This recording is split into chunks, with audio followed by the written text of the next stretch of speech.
Welcome, Immortalites, to another round of the conversations. I recently had on my friend Oscar Merry, a co-founder of the Fountain podcasting app, as well as the main dev behind all of the awesome podcasting 2.0 features within. This is his third time on the Mere Mortals, and it was about a year ago that we last chatted, so plenty to catch up on. In particular, the new features, awesome updates, tags, activity feed that's going on within the 0.6 edition of Fountain.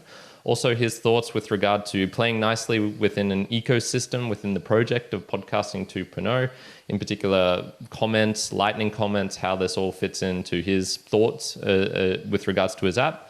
And then finally, this kind of tension conflict between advertising, value for value, sponsorships, different payment methods with regards to Fountain as a business, and then also myself as a creator. So if you want to help support both myself and Fountain, I would definitely recommend listening to this podcast on Fountain, streaming some sats, and don't forget to boost. And without further ado, here is Oscar Merry. Yeah, I was just looking as well, and it was in January when we spoke last. So yeah, it's been a crazy year, but a really good year, I think. And I think that we've probably taken a little bit too much on in terms of what we've done with Fountain and the app. But overall, it's been a great year. It feels like we're getting there in terms of adoption, but also just like stability of things, which is really important with the payments. I mean, probably last year there were a lot more failed payments, a lot more issues with the payments.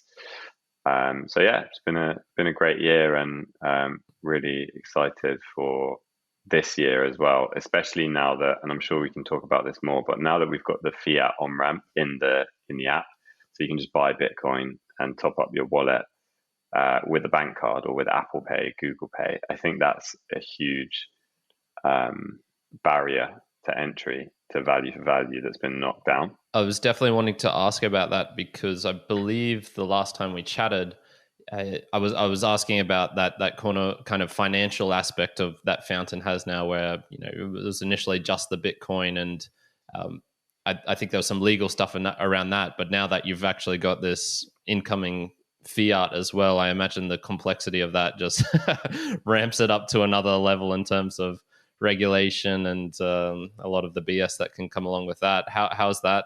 Has it been more difficult dealing with the financial stuff or the actual technical stuff of running a podcasting app?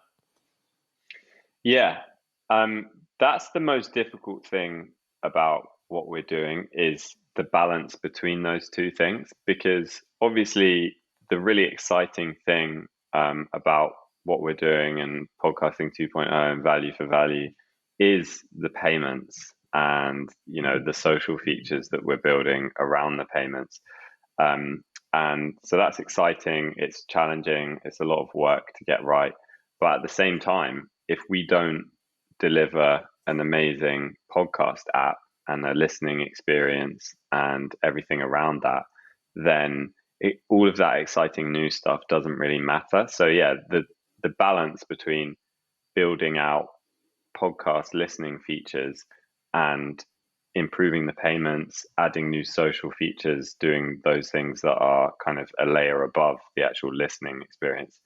Getting the balance right between those two is the most challenging thing. And I think we're still trying to figure out how to get that balance right. But in terms of the payments and the financial side of it, the regulatory side of it, yeah, I think last year when we spoke, we were still trying to figure out what to do there, because the setup we had at that time was not, necessarily 100% legit in terms of like us having the right licenses and things like that.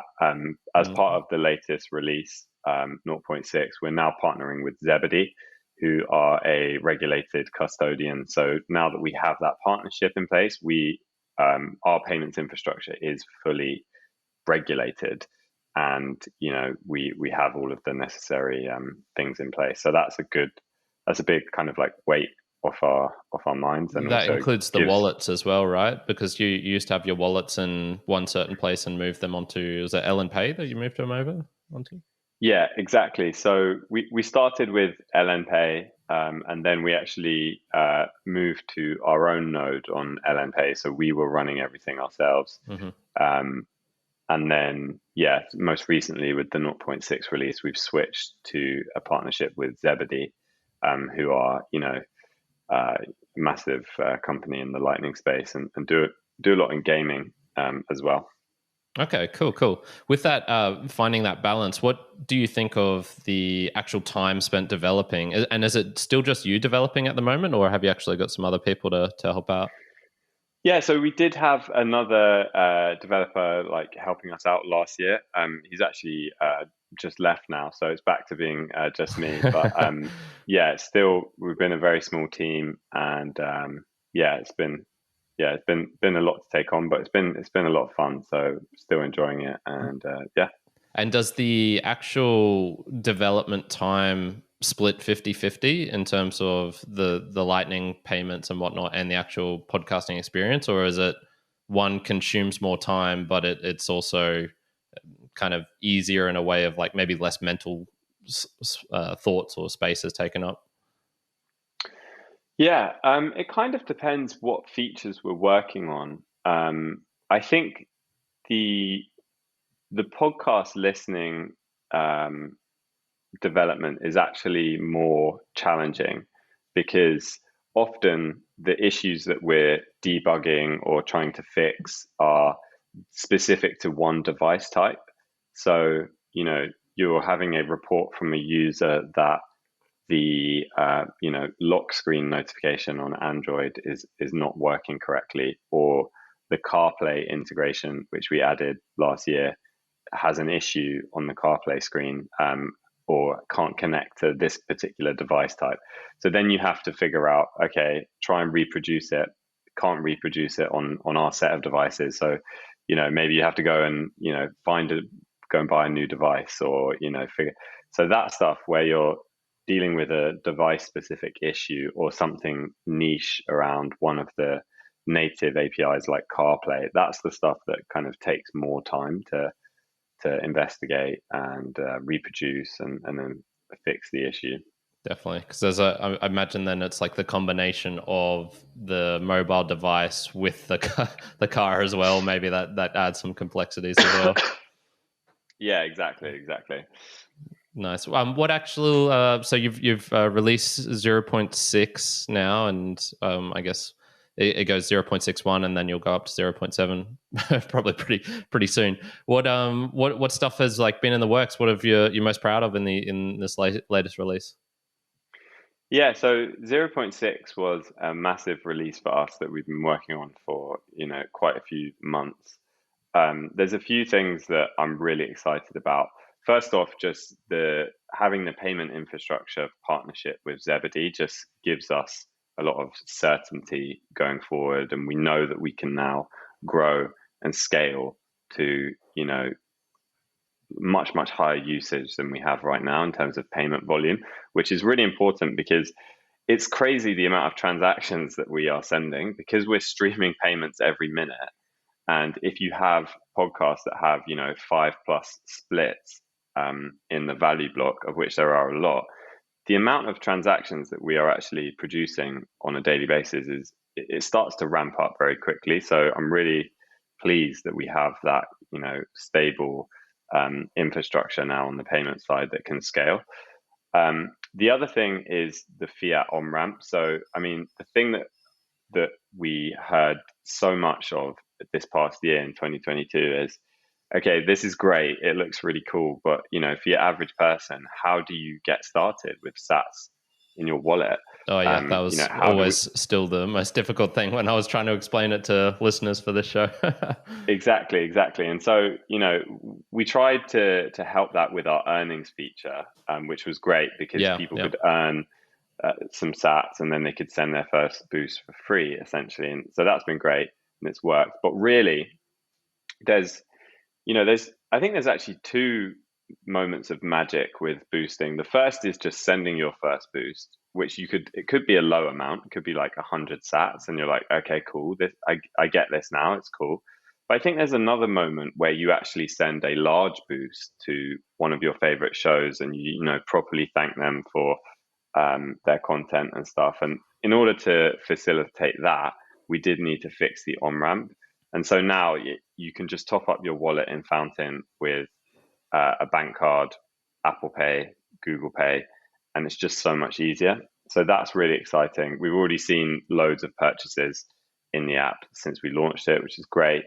And now I think we just need to kind of like go back and do all of the education that we did before, but with the addition of this is so easy and get started. Because especially for podcasters as well, and I'm sure you've seen this, as a podcaster, you're going to go through the onboarding yourself before you go and ask your listeners or your audience to do it. So I think it will give podcasters confidence in the system as well. Yeah, for sure. I'm down to, I think, my last 50,000 sats on your on your app at the moment. And normally, I've actually over the past year and a bit, I've been pretty good because I do a podcast and I'm earning sats through that. I don't have to necessarily, and two of them are actually in the app itself. So sometimes I'll just like wake up and it's, there's someone's boosted the book reviews channel. It's like, oh, cool, nice. So I haven't actually had to do that, but yeah, now it's a 100% a good point that it can be so easy sometimes to just be like that position just there where it's, just go to Fountain and boost us. But that's like, that's actually 30 steps for someone who's listening into the mere mortals for the first time. And it is a good reminder to go back and test these things. And I do try and do it, but yeah, it does require that kind of active effort as well, because it's so easy to, especially with tech, to just get ahead of yourself and then just kind of stagnate for a bit. And then next thing you know, it's completely different. Yeah, exactly. And then, the other thing in zero point 0.6 is the various activity. Yeah, I was going to say that was my favorite. Yeah. Because right from the beginning, the thing that we were most excited about with value for value, other than the payments, is the discovery signal that it provides. Because on other social media platforms, every recommendation or discovery feature that exists in those platforms is driven by an attention signal. So the content that gets the most attention will be the content that gets bubbled up and surfaced through the discovery algorithms. And our view is that that's flawed because the incentive is messed up, because it's incentivizing the content creator to maximize attention, which is not necessarily a good thing. And what it creates is, YouTube videos that are twice as long as they need to be, or creators posting on YouTube every week when actually they only have enough valuable content for maybe once every 2 weeks or once every month. And so I think allowing people to send money through the actions that they take in the app creates a different kind of signal that we can use to start recommending content. And it's a value signal rather than an attention signal. And so that's the thing that we were always really excited about, but we were never really doing a good job in the app of actually surfacing this. And I think with 0.6 and the activity feeds that we have, it's kind of like the first step towards doing that. So on the home screen now, we have the activity feed, which is, all of the activity from the people that you follow on Fountain. You can see there in a feed. It's very familiar in terms of similarity to Twitter or Instagram. And you can not only see what they did, so they might have sent a boost to an episode or a show, they might have liked a boost or a comment or a clip, they might have replied to one of those things, and all of these actions. Well, there's a baller boost as well. Sats. There's a baller boost as well. There's other kind of like hot on Fountain. So like if a lot of people are boosting an episode or liking a clip, and again, this is all done with money. It can't be gamed as well, which is really important because it's money.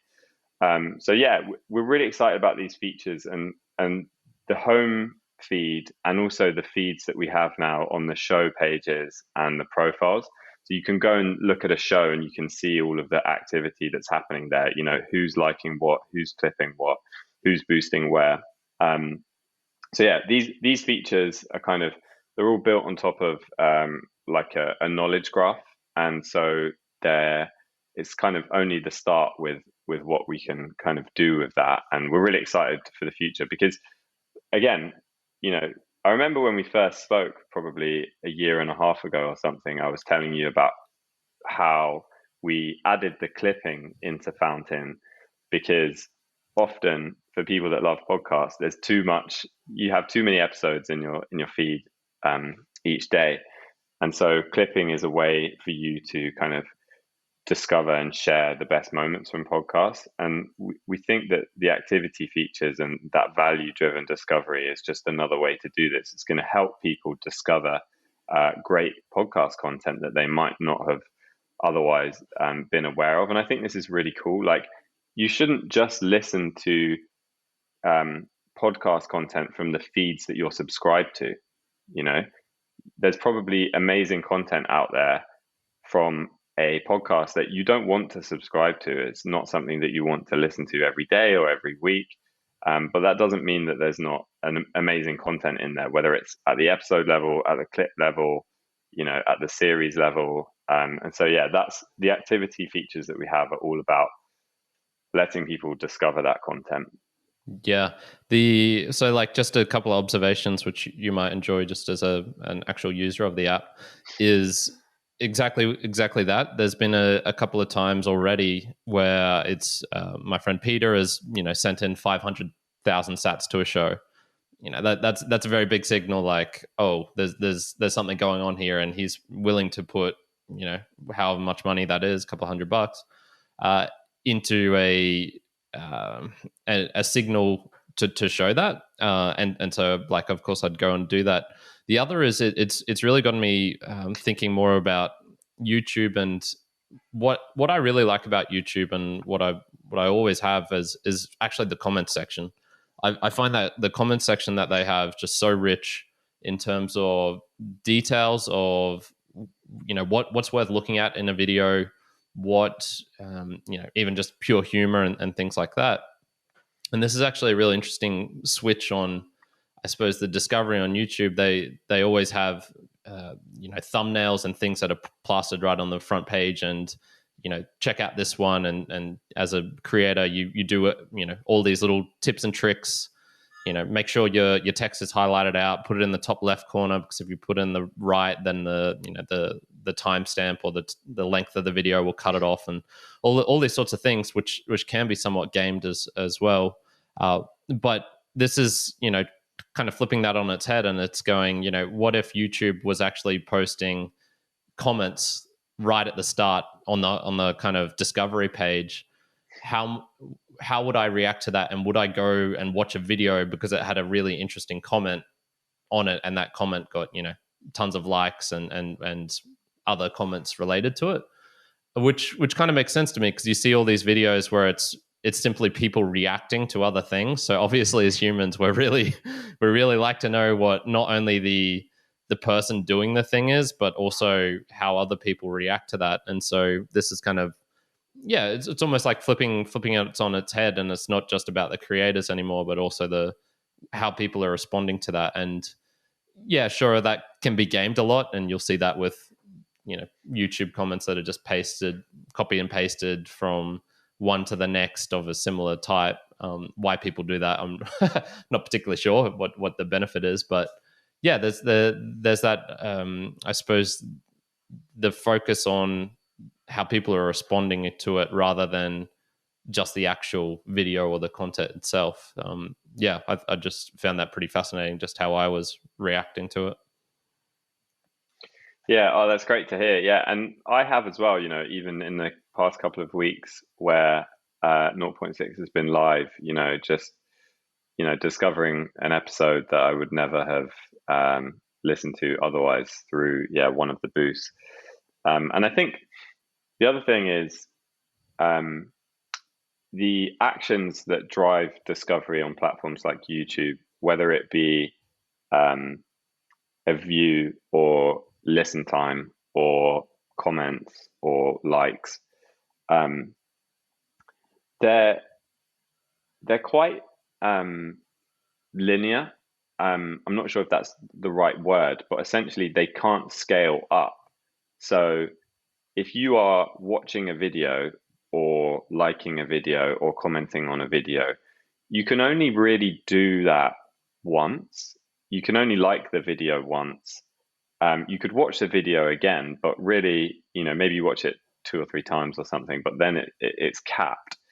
Whereas a payment is not capped. So you can really, if you love something, if it's massively had an impact on you or taught you something or changed your perspective, you can really boost up that signal, and get it out to more people. And I think that's really cool for more niche content that is not necessarily produced by a professional content creator.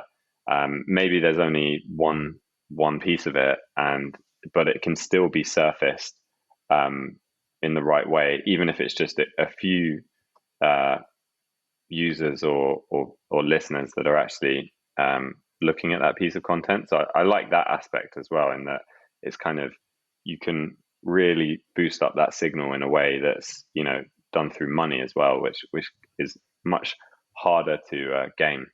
For sure. While we're on the topic of comments, so there's been tons of debate, I suppose, over the last couple of months in podcasting 2.0 about the cross-app comments. And you guys have done some real, I suppose, interesting stuff, because there's the lightning comments. So there's kind of the different versions of them. I just wanted to get on your thoughts on the various types. What is there a big difference in your mind between a lightning comment and a cross-app comment? Could those two be the same thing? Is it worth only having comments which actually have a value attached to it, so you can somewhat stop spam and things like this? Yeah, would appreciate knowing what you think about that. Yeah, definitely. So I think when we first introduced what at the time we called lightning comments, which were essentially turning the boosts that people were sending into comments, threaded comments on the episode page, I think we were quite naive in the way that we proposed it back to podcasting 2.0. Adam's initial reaction was, Yeah. "This is terrible. What have you done?" And also, if I'm honest, like the kind of quote unquote spec that I kind of outlined was also very naive and not really fit for purpose. So I think it was right that we were challenged on that, and we would probably move, just pushing ahead with something that wasn't really thought through properly. So I think the idea of the lightning comments, as I proposed it last year, is probably not something that we want to try and push or implement. Having said that, for us and for me personally, I think that merging boosts and comments is absolutely critical for the success of any cross-app comment system for a couple of reasons. The first is the boosts are already cross-app.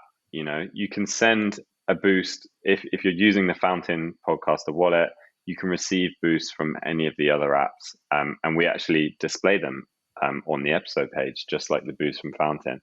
And also, the boosts are what's been working. The boosts are the thing that is really fun, really new, really unique. And so I think if we're directing people that are coming to these new apps in two different directions, one is, hey, over here we have value for value boosts, and over here we have comments. It's just very confusing for new users. So I do think that whatever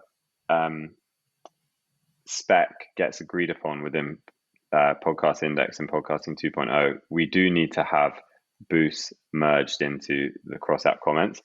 What that actually looks like, I'm not sure where it will go. I think the only thing that I've been thinking about is, number one, I'm really committed to making the comment system that we have in Fountain work between apps.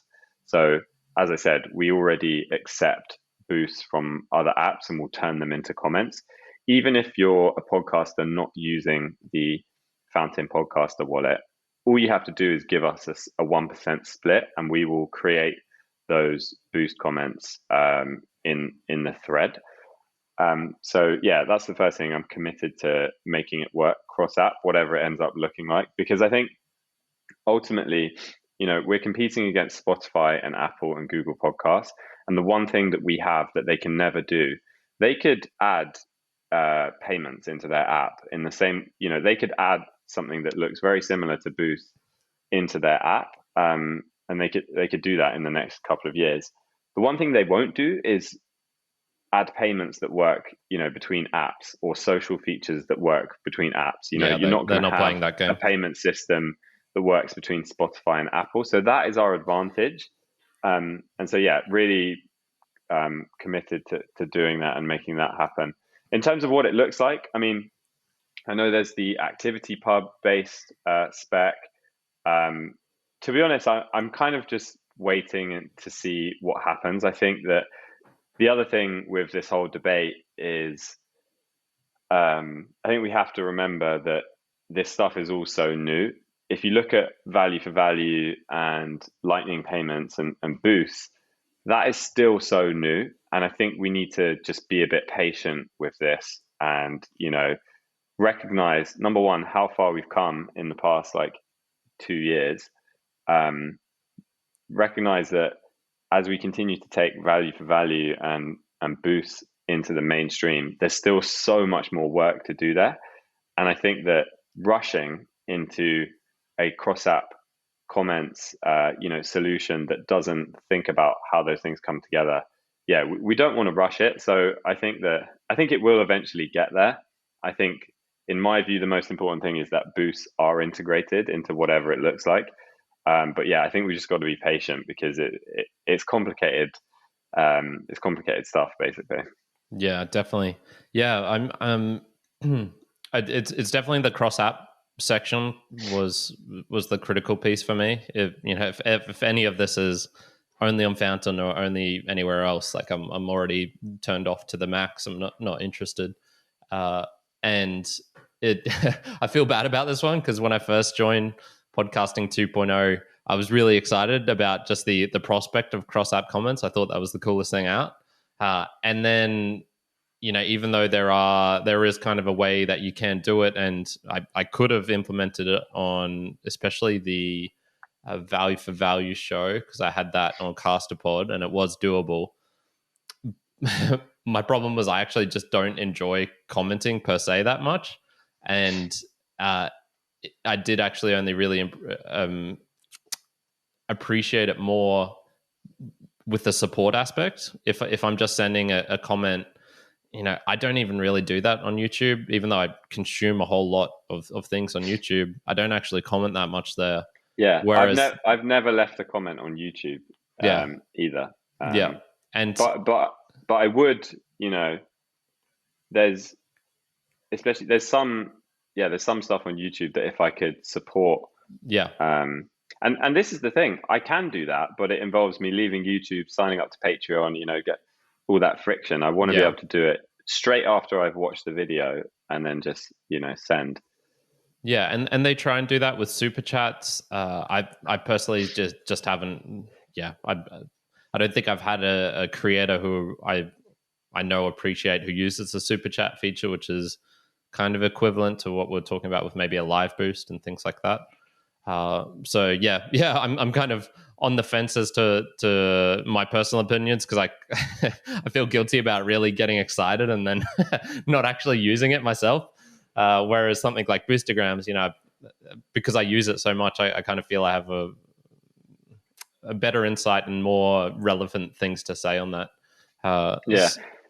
And I think as well, this is one thing that I think Adam and Dave both said, which is that a lot of these new tags in the podcasting 2.0 spec might not necessarily be around in 5 years' time. It's kind of like, let's come up with a bunch of ideas, test them out, see which ones work and see which ones don't. And so I think, just having all of these things in there allows you to compare the two, and just moving quickly on the specs allows you to just test and see what happens.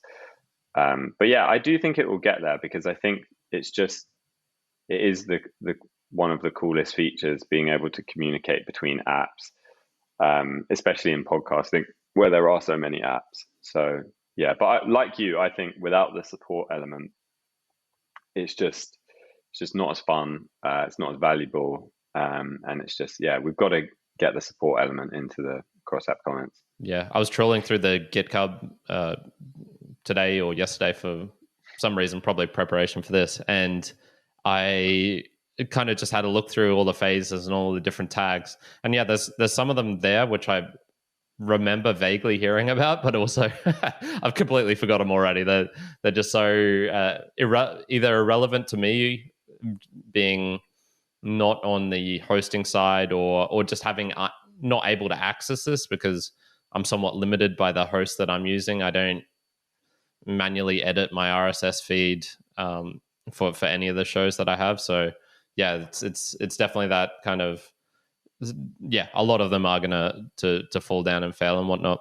I did have a question related to moderation as well, and I suppose this is getting to the heart of like a freedom of speech. And I had a Peter, who's a regular supporter of the Mere Mortals. He was wanting to ask this question. What are your thoughts on moderation of boostergrams, and just in general? How do you want your app to kind of look like in maybe 5-10 years time? Do you imagine you'll have any practices in place regarding moderation of either comments that people are making as boostergrams and you surfacing them, or even particular shows or things like that you may or may not want within your app? Yeah, I mean, it's a great question, and I think it's something that, luckily we haven't had to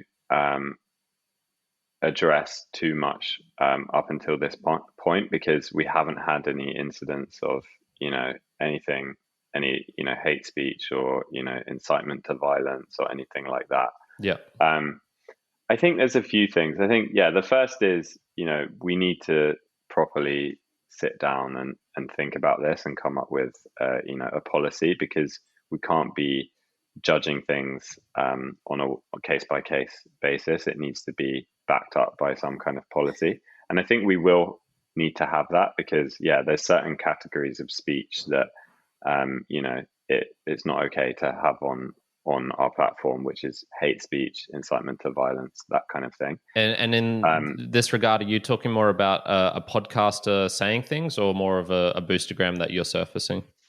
More of a boostergram that we're surfacing. Gotcha. Because I think with podcasting, and this is what makes it open and decentralized, having a podcast is just like having a website, and essentially a podcast app is kind of like a web browser. You're just browsing around all of the RSS feeds. So I think with the podcast feeds, it's a little bit more, we can be a little bit more relaxed, because it's up to the users what RSS feeds they subscribe to and what they listen to. But with boosts and comments, especially if we're, essentially showing those, right on the home screen on the activity page, then we will have to have a policy. Yeah, luckily we haven't had to deal with it yet, but I do think that we will, have some kind of moderation policy on hate speech and incitement to violence. I think that's very pragmatic. I think, the comparisons with the censorship on platforms like Twitter and YouTube, we definitely don't want to do any of that. But I think if you speak to anybody, they'll all agree that there's certain things that you don't want to be surfaced on the platform. And then the other thing I think is that the podcaster should always have control over their show experience. So for example, if a podcaster wanted to remove something, I think that's completely fine as well, because it's their show, it's their content, it's their audience, their community. So yeah, I think that's fine. But I think this is, having said all of that, I don't know how things are going to develop with, some of this more decentralized,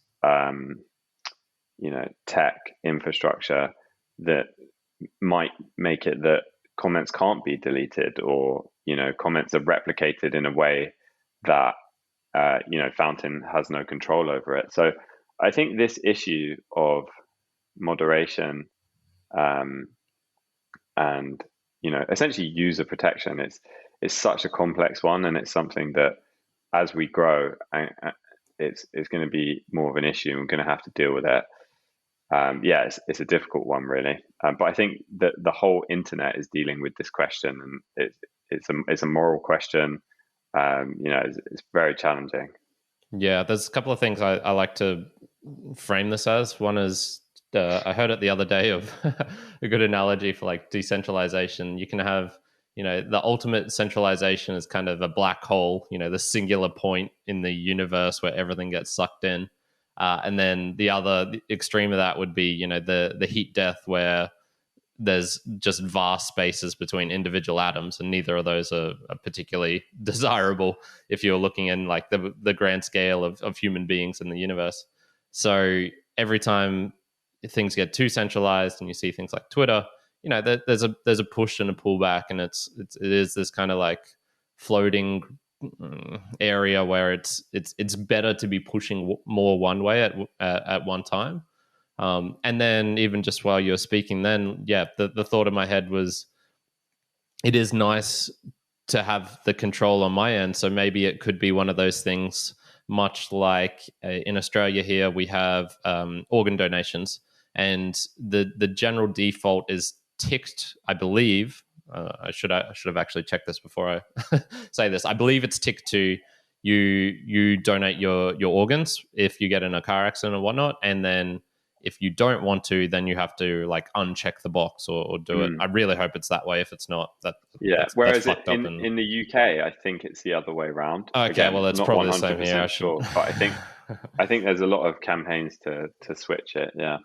Yeah, I'll look this up whilst we're speaking. But the thought then for me would be, okay, well, it would be great to maybe have something in Fountain where, like in Fountain by default, it's on your kind of moderated section, and then if a user wanted to get access to the true wildest, craziest, like everything goes territory, they could tick the button and maybe go over there. But yeah, exactly. That's a great way to. In fact, I just checked as well, and they have changed it in England now. So yeah, it is.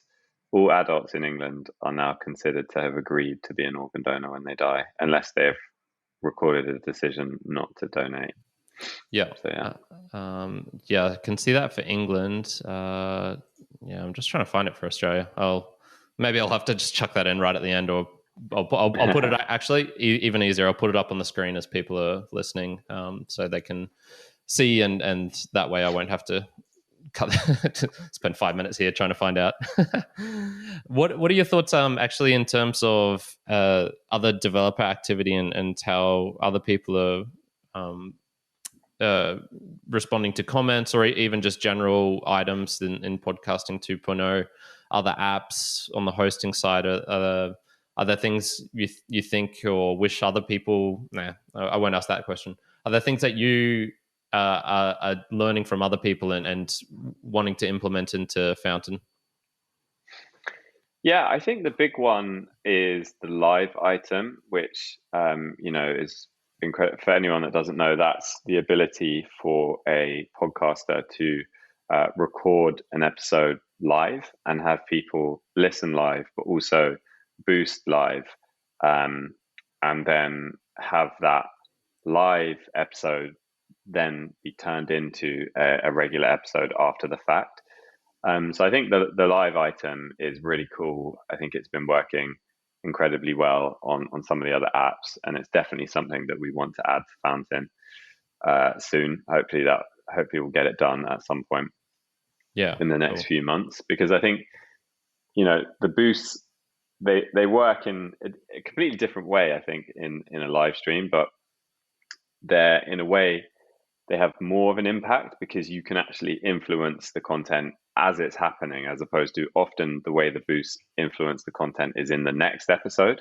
So rather than next episode, the host saying, oh yeah, what did we talk about last episode? Oh yeah, this, and then talking about the boost, it actually happens live. So live items really cool, and definitely want to add that to Fountain. And then I think it's great to see on the hosting side some of the platforms start to offer the podcasting 2.0 features, particularly on the value for value side as well. I think, as I said before, we're a very small team and there's only so much we can do to educate everybody.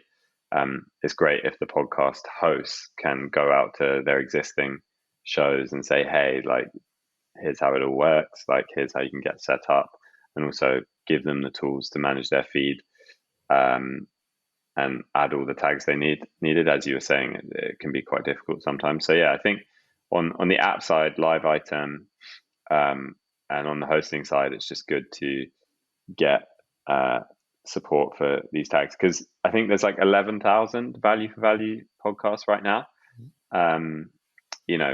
We need to get to hundreds of thousands, and then we'll really start seeing things grow, I think. Yeah, and 3/4 of those are 3Speak feeds as well. So it's in terms of like technically they're a podcast because they've been converted to an RSS feed, but most of them wouldn't even know they're podcasters.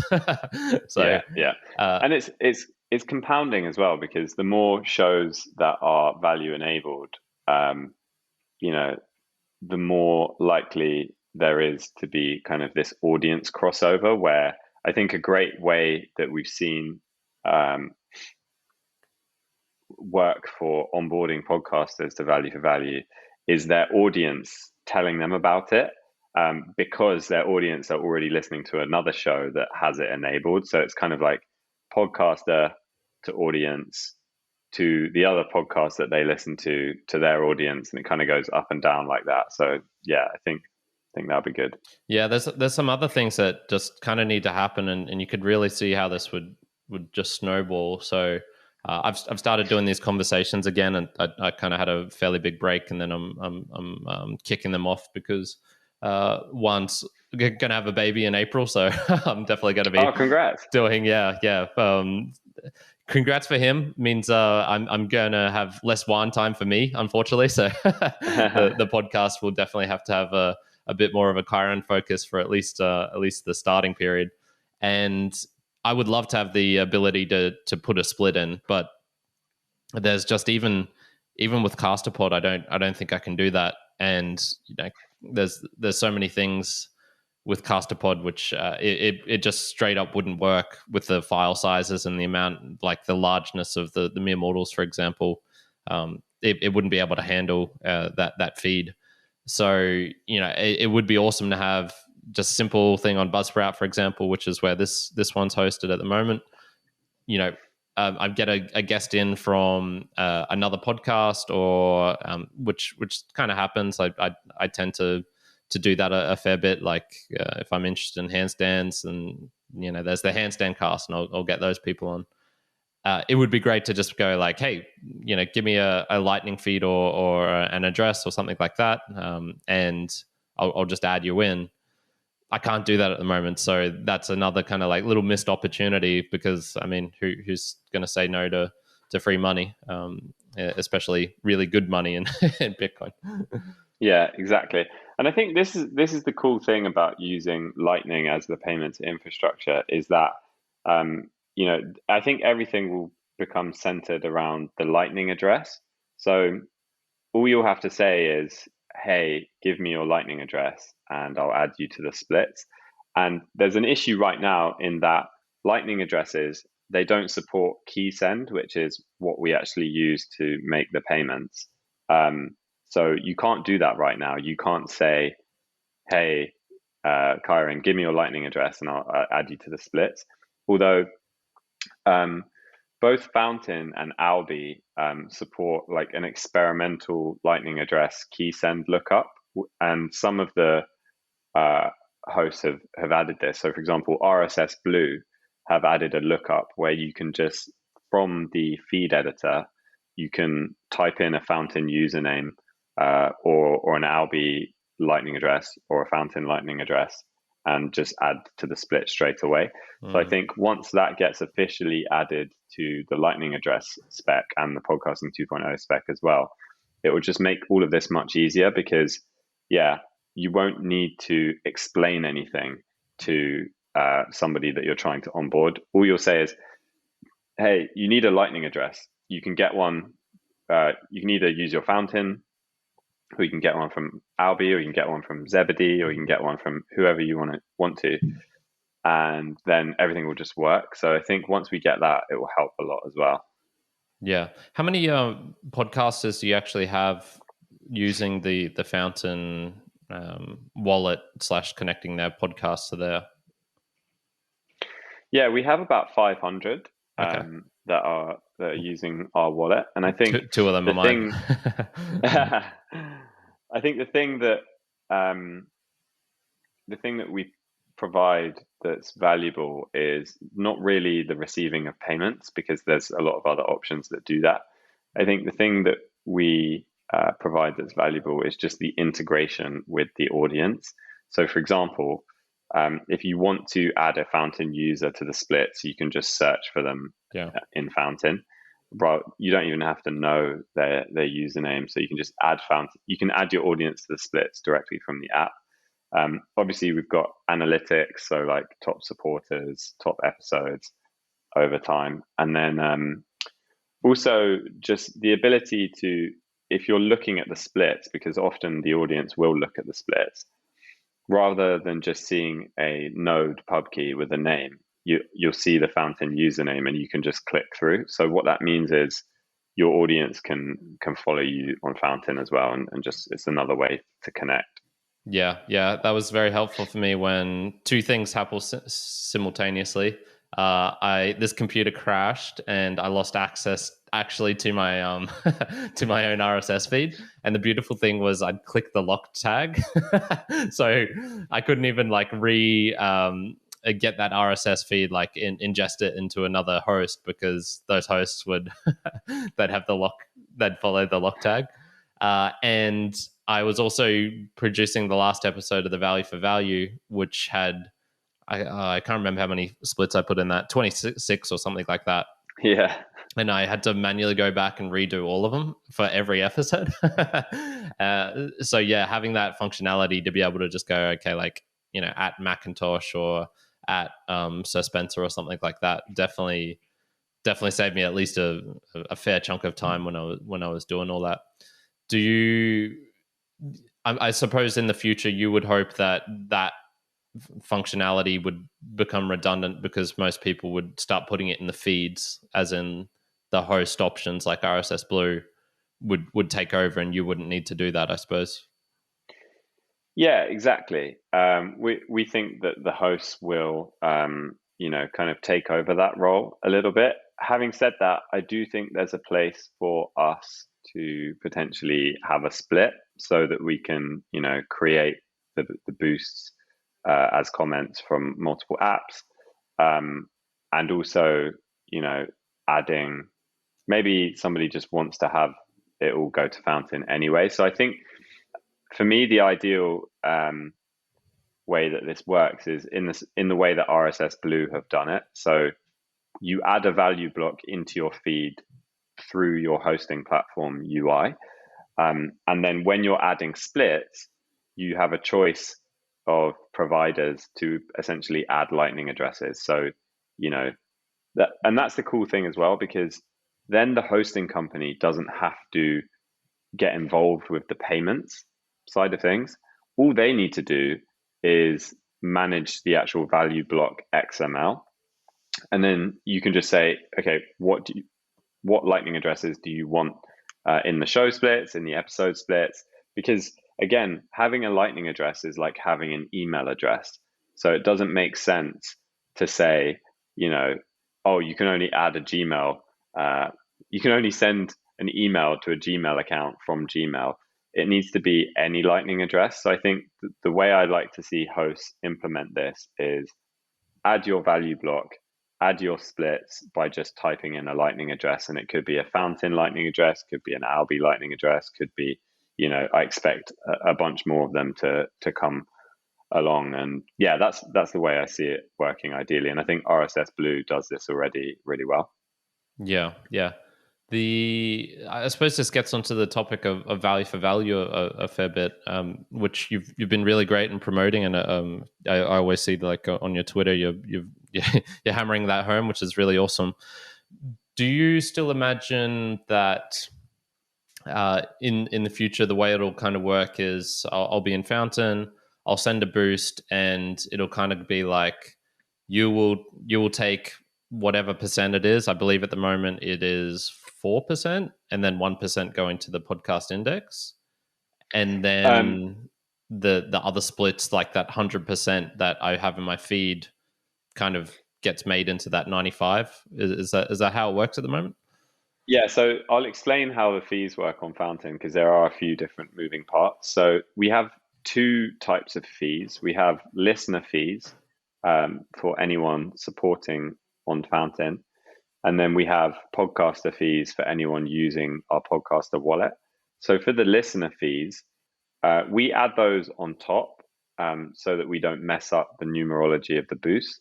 And it's a 4% fee if you're non-premium and a 1% fee if you're premium. So if you send 100 sats as a Fountain user and you're not a premium user, 100 sats will go to whatever the splits are in the value block, and we'll take 4 sats on top as our fee. And then if you're premium, we'll take 1 sat on top as our fee. So that's how the listeners' fees work on top. And then if you're a podcaster using our podcaster wallet, we will add a 4% split into the value block as our, podcaster wallet fee. So yeah, that's how it works. Kind of Gotcha. complicated, but it's Yeah. because we have these fees on the two sides. Yeah, for sure, for sure. And you, how have you been finding value for value going for Fountain as an actual business? So I do believe you use other methods. I know what was it? Pomp helped uh, invest in the company, I believe. What what do you see as a business using value for value? How I don't know. What are your just general thoughts on that, and then maybe we can dive into some particular aspects. Yeah, so I think that value for value will be massive in the future. I think that it's been growing significantly over the past year. It takes time for people to So understand much it, time. both from the podcaster side, the listener side. So it takes a lot of time to understand it as a model, and a lot of podcasters come to it and they don't understand it, and they're like, "That will never work," or "That will never be able to match what I'm bringing in from advertising," which is true right now. So it takes time to explain. But the other thing is the onboarding. If what we had before Fountain zero point 0.6 is just not going to work for, you know, 50% plus of people because it's just too confusing with the lightning invoices and things like that. So I think, we just need to, number one, continue to improve the onboarding such that, sending a boost with sats is just so easy.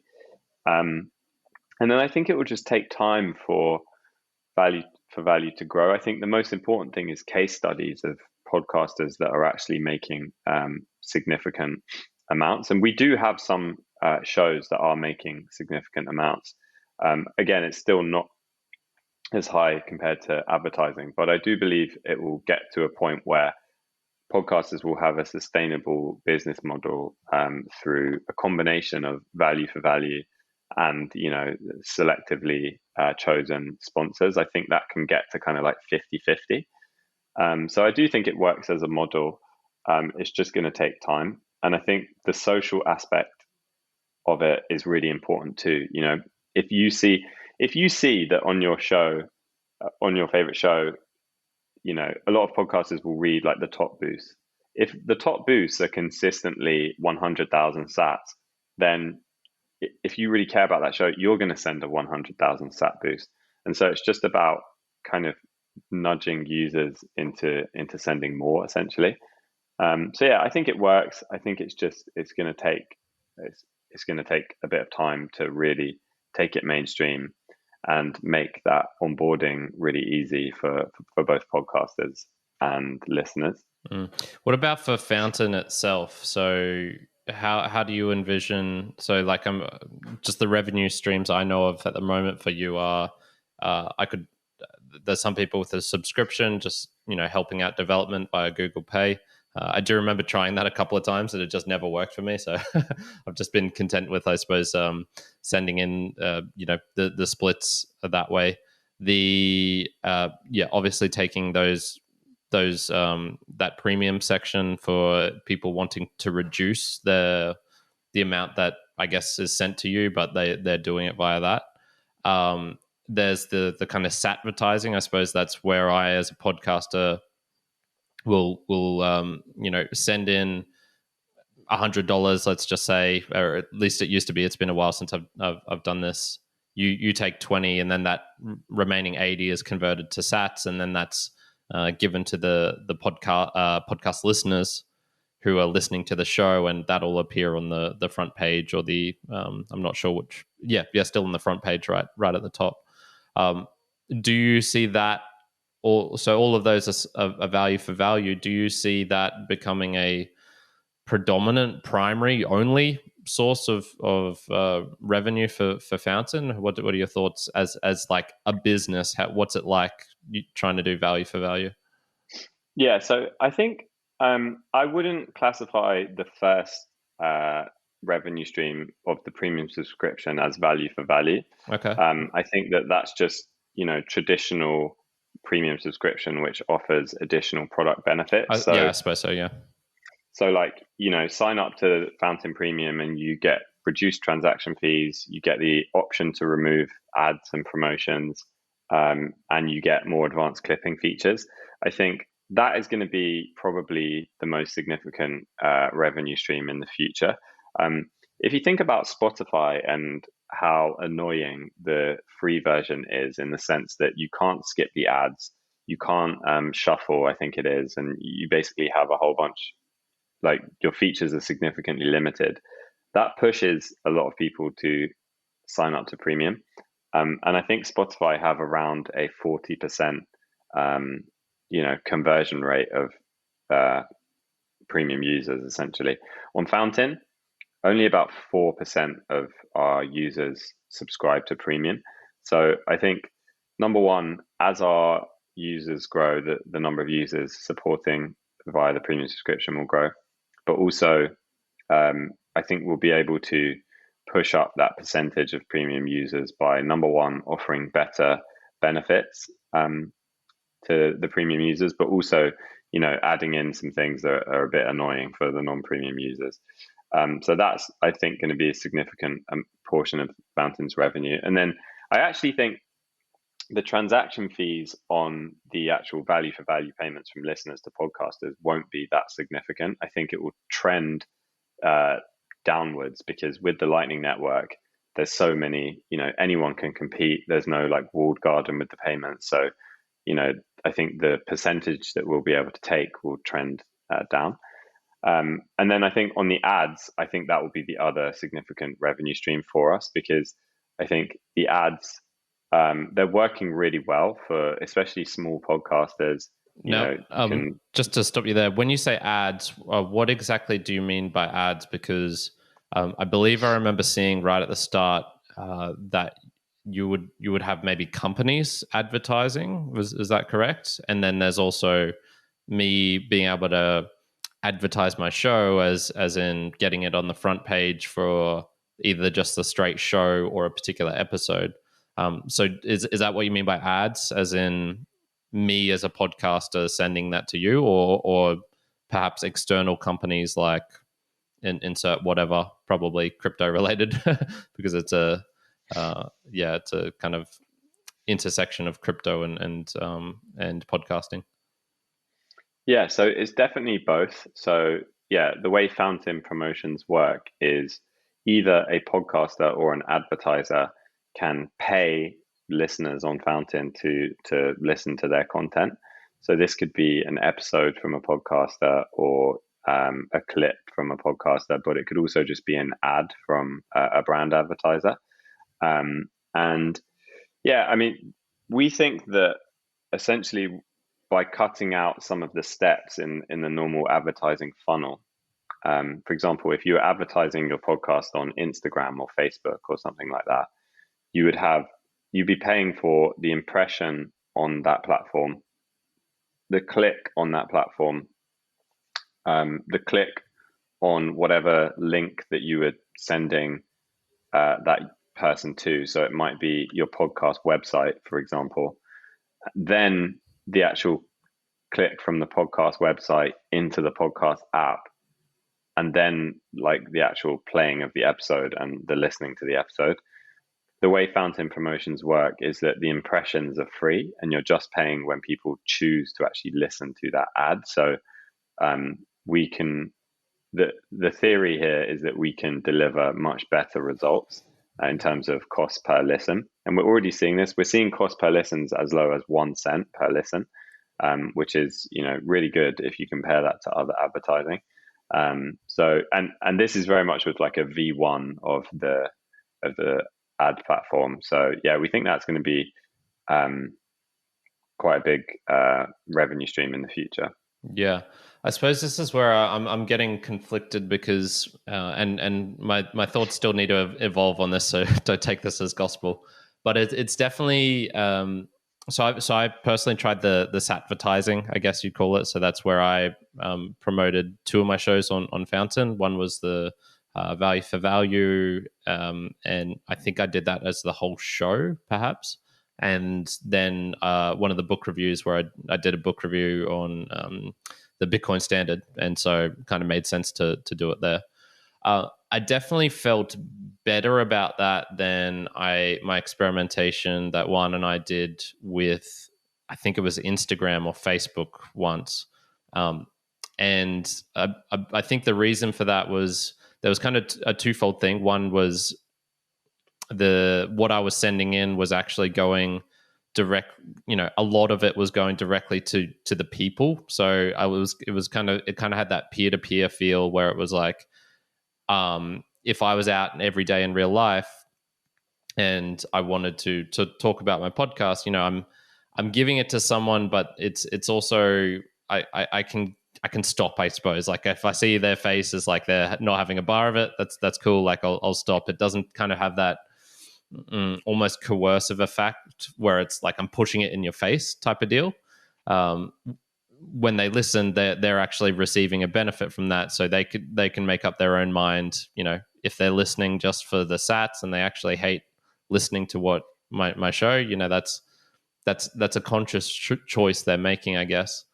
And then but then on the other hand, it's just I see how things go wrong with the whole advertising model, which is particularly after this FTX huge collapse and all the shenanigans where all of these shows, they had sponsorship from FTX or BlockFi, and then they're having, this kind of taint of reputation by association. And I'm wondering, like, are you concerned about that for Fountain? If these advertisers that you have on, is that something that you're concerned about? Or and even for me, like the very act of satvertising, of trying it out, I'm still conflicted. I'm still conflicted if I'm like somehow playing in part of a system where it's going to create the whole incentives that I actually hate, and that's why I do value for value, because I don't want to have sponsorships or advertising. Because I'll stop rambling. No, it's a great point, and it's something that we think a lot about. I think the first thing, just that it's worth mentioning, is you can disable all promotions on Fountain if you subscribe to Premium, so it is optional. Gotcha. In that sense. And then I think, what we're doing is a lot more obvious in terms of what's happening in an advertising relationship. So, we are paying you for, or when I say we, the advertiser or the podcaster is paying you for your time and attention. And it's very obvious because the money in the form of sats is actually just flowing directly to you as you're listening. But this is just exactly the same as the existing advertising models, except that it's more hidden. you're still essentially being, well, you're not even being paid, but Yeah, there's no, still that kind of, that's there's still the that time and attention trade-off. Um, so we think that it's just it's it's essentially the same model, but it's more open and clear. Um, I think that, especially on the podcaster side, I think that for if you as a content creator think that you have some great content that people would enjoy, um, but you're struggling to get your initial audience, um, paying to kind of get people to sample your content, I don't think there's anything wrong with that. And I think that the way we've tried to design it is that this is not something where people would just do, just to get the sats, because you only get paid by Fountain for your first hour, and you only see one promotion per day. So it's not like we have people kind of sat there all day long yeah. listening to promotions and earning Sat sats. farming. Yeah, like the sat farming, you know, if and we have a whole bunch of measures in place to make sure that that you are actually listening. That luckily with podcasting, that's something that we can do because there's so much time involved with it, and people listen to a lot of content. But yeah, I think that it's just a more cards on the table way of doing what's already existed for hundreds of years, which is advertising. And I don't think there's anything fundamentally wrong with advertising. And I think that yeah, giving podcasters the ability to reach new audiences um, is something that's really cool. And also, I'd rather that somebody was, you know, listening to an ad on Fountain and getting paid for it than watching an ad on Instagram and not getting paid for it. It's exactly the same thing in a sense, but at least with our model on Fountain, you do actually get paid, and you Yeah. have something at the end of that ad, even if you don't end up, buying the product or service or teaching you something. Yeah, there's kind of like 3 points that come to mind for me. One is, I suppose, I'm very careful about incentives and trying to look for things that are incentivizing me to do stuff which I think is actually making the world a worse place versus, and then also the world a better place. And it's also, it's kind of showing in a way, if I'm willing to invest some money to put my podcast out there for people to sample, that is kind of a signal as well, like, hey, I actually really believe in my show. If you're just fucking around and doing something for shits and giggles for a couple of friends, and you're just yelling into the mic and like have echoes everywhere, barely any equipment, things like that, I can see where, okay, yeah, no, it's actually a good signal. I care about my product enough to want other people to sample it because I think it's worthy of it. So that aspect, 100%, I see nothing wrong with that. I think there is a big difference between the earning, like of at least a portion of it going directly to the person who is interacting with it. So like you said, with all of the social media platforms at the moment, every ad that you get, there's nothing that is beneficial to me unless it's the very off chance, I suppose, that it's actually a product that I want. And I don't know about you, I don't know about most people, but the ads that I have seen on Twitter and Instagram and whatnot, I don't buy anything. I'm not one of those people who buys anything from that. So every single one of them has been a detraction for me. Whereas, if I did get 10 sats for each time it appeared on the screen, well, there's at least a little bit of a difference there. Yeah, exactly. And I think we're kind of like hedging our bets with this as well, because, I think there is a possibility where the advertising model does disappear or diminishes massively in terms of like online media, social media, where we move to a more dominant either value for value plus subscription model, and ads kind of just become less important. And I think we're building Fountain to help with that and try and realize that. But then at the same time, we think that that's going to take a while. And, since we have programmable money, yeah, like listening to an ad and getting paid for it is better than listening to an ad and not getting paid for it. And it just makes things a little bit more fair. And also just, the sats for some people around the world, these sats are meaningful amounts as well. So, if you listen to a promoted episode every day on Fountain for a month, you can earn, not anything that would be considered a wage. And we would never want to incentivize that. That's why you only earn for an hour per day or one episode per day. But it can be significant. And, for the advertiser, they're still getting their content out there. So, yeah, I think it's a good balance that we have. Yeah, I like the aspect that you made, that it's at least clearer. There's at least a more direct way that I can see as a consumer. Okay, I can kind of see the linkages between who gets paid from who, here to here, and it's relatively simple. Whereas, when I threw that money into Instagram or whatever to promote something, it's a black box. I have no idea where that actually ended up, and the metrics and stuff. It's nicer to have better ones for sure. But this is already getting into the area where I'm kind of like, I'd rather find other ways of getting the name of the podcast out there and whatnot than via that method. And I should be clear as well, because I've said this a lot of times, like really flippantly on the podcast, kind of like fuck advertising, whatnot. And when I say that, I really am directing it, and there's a big differentiation in my mind now between, I think, a corporation or an entity, or a group of people or things, and an individual.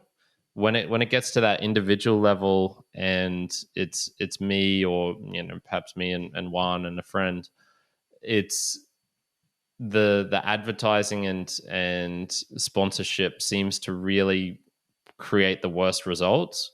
Whereas, if you're a big company and you're selling toys or books or something, yes, you're going to have to advertise in some sort of way. How else will?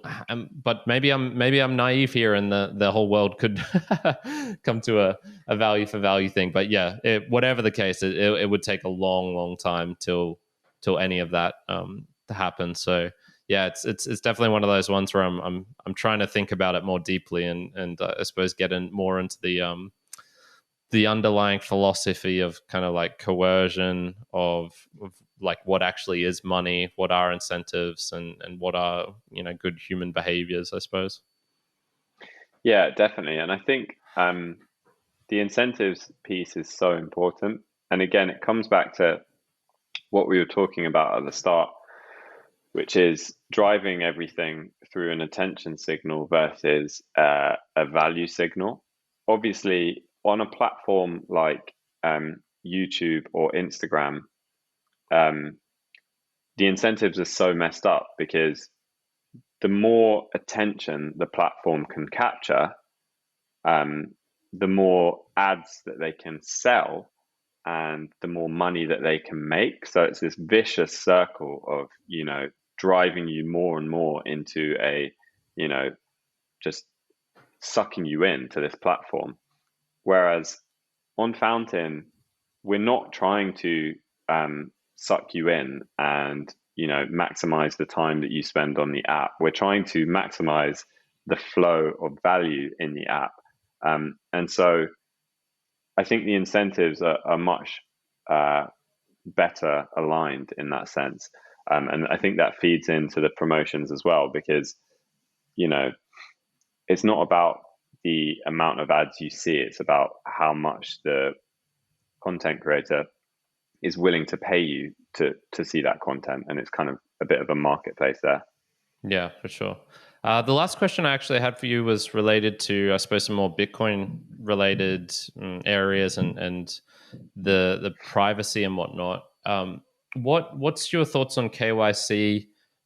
So this is know your customer for those people. So with relation to, I suppose, all the financial things that are now occurring on Fountain, I like I've already joined up, so I as a new user joining, I'm not actually sure what actually happens. How much is there, and just what are your general thoughts on KYC? Yeah, great question. And I think the way I like to think about this more generally is just from a common sense and logical standpoint. So, you know, if I was to walk down the road to a market stall and buy a burger, um, I'm not going to be providing KYC. I'm just going to be spending my money.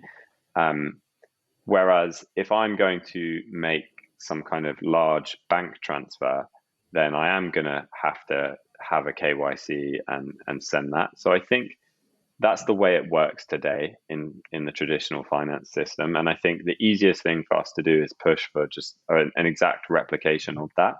Um, so, if you're going to top up your wallet on Fountain with $100 and use that to support podcasts over the coming month, I don't think that should be something that you should provide KYC for, and that's not the case on Fountain. Up to certain limits, we don't require any KYC. All we require is an email address to create an account. Um, if you want to increase your limits, I think the current limit is 600,000 Sats max transaction, which you will have seen from the activity on Fountain. That is kind of like the limit of. We have had some larger than that, but that's kind of the limit on the transaction size.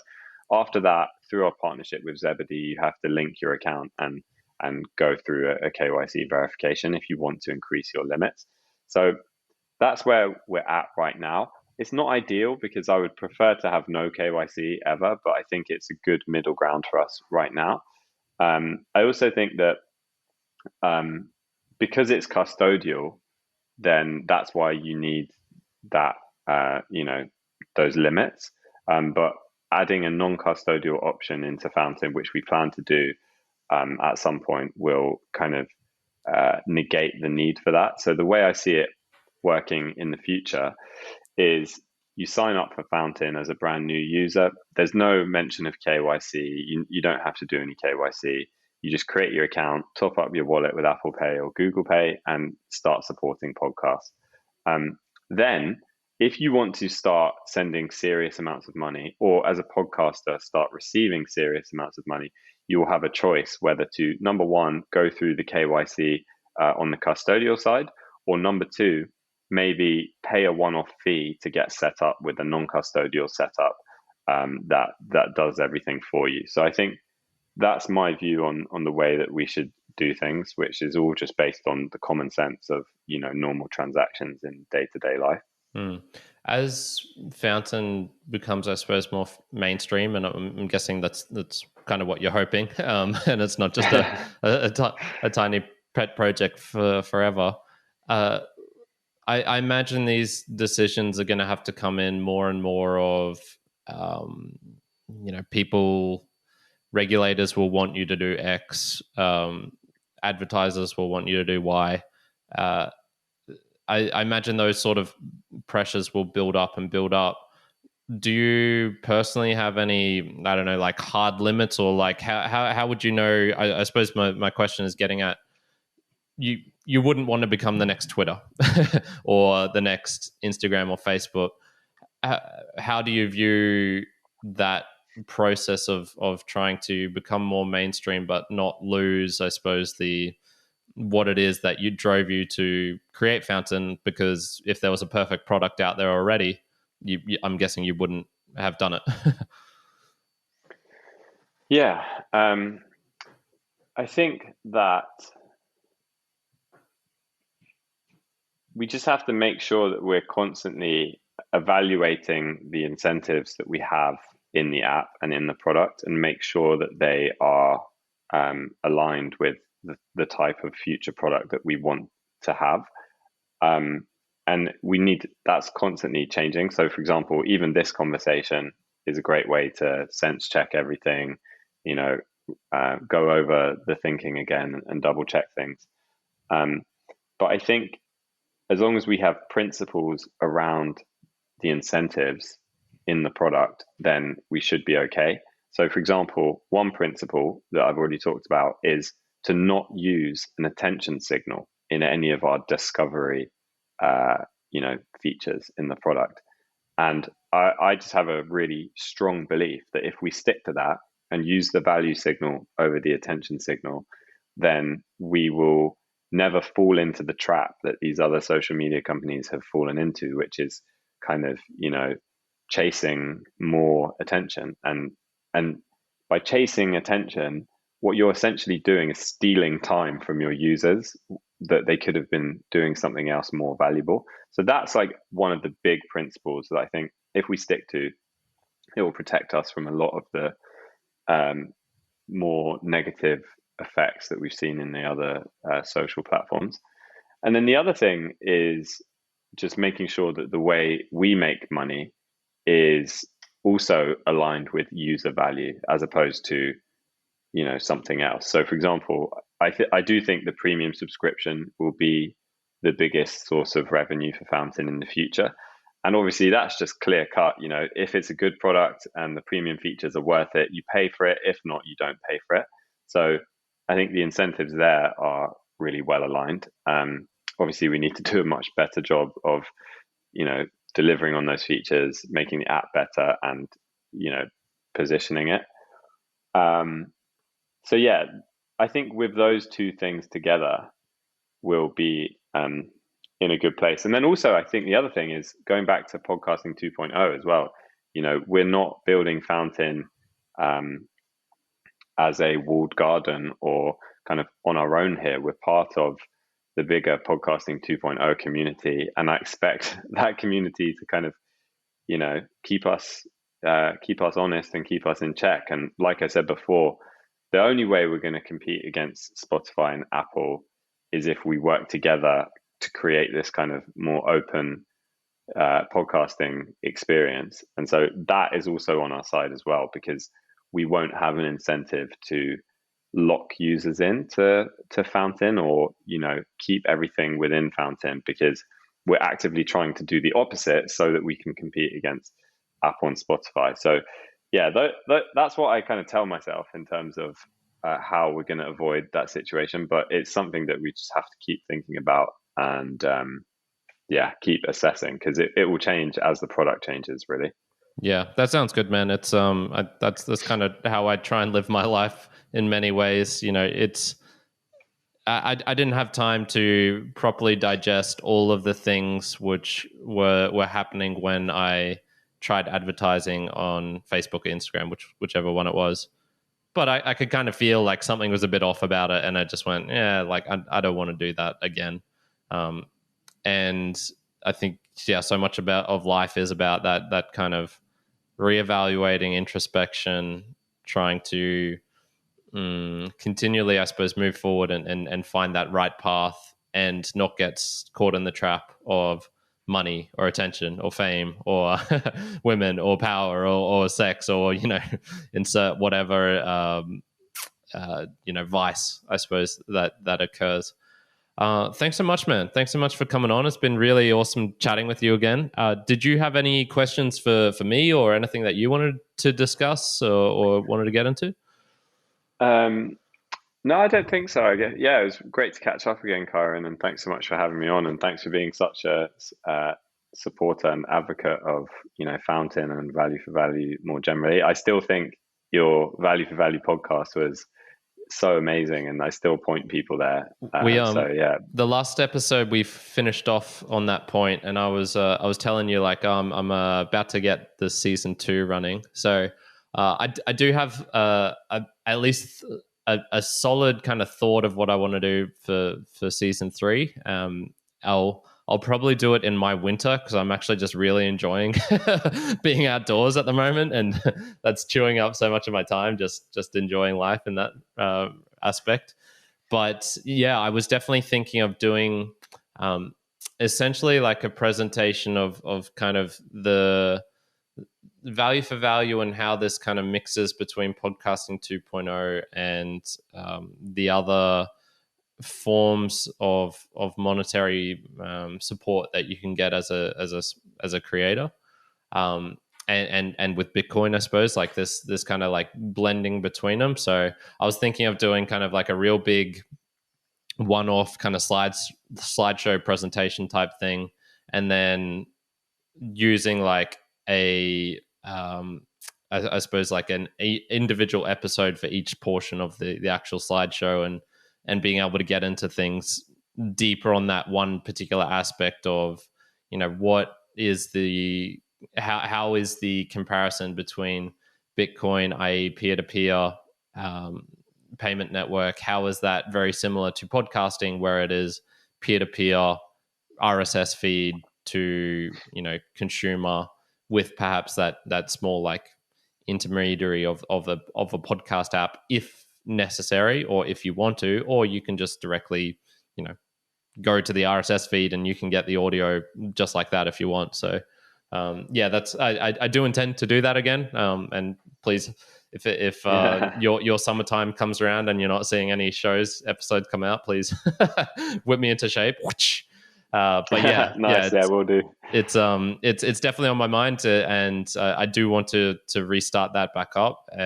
It's just I've got tons of other things I want to do as well. Yeah, fair enough. Well, yeah, I look forward to it because I think as well. I can't remember exactly when you finished the last season, but it was a fair while ago now. Yeah, yeah, because I think now the support that we're seeing on Fountain, at least since then, is probably like 10x.